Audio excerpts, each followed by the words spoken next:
Our museum, the personalities at the museum, the aircraft at the museum, and just a good rundown of this year's event. So we got them up here.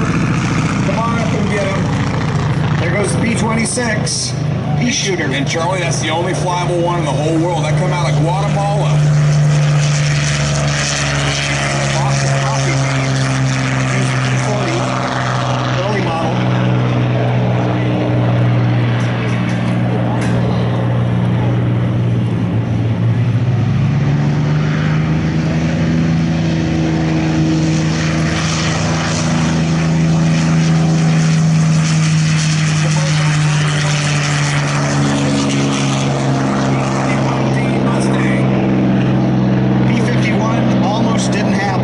Something that the British came looking for more P-40s and wanted North American to build them some P-40s.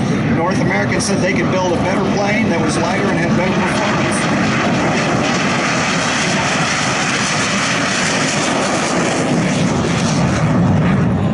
The land of the free.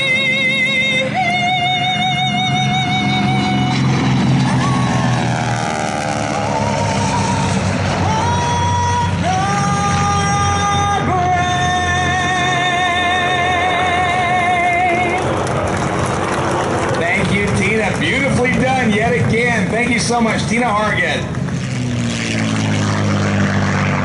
The most famous spider in American history. There might be 150 flyable examples right now in the world.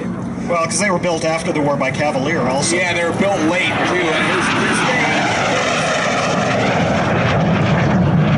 And F-86 was a hero of the Korean War for us.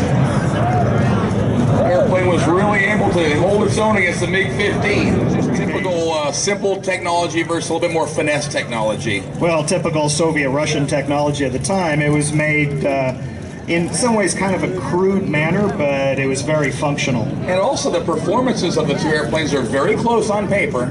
Right. But the flying them is different. Yeah, ask any guy, I'll tell you the F-86 flies better. Yeah, the MiG was actually quite dangerous, especially if it went into a spin. And that's probably because of the high horizontal stabilizers on it. Yeah. It's a short couple airplane too, very short couple. Yeah, it's actually extremely small. If you get a chance to look at it, when you come up to a MiG-15, it's amazing how small the plane is.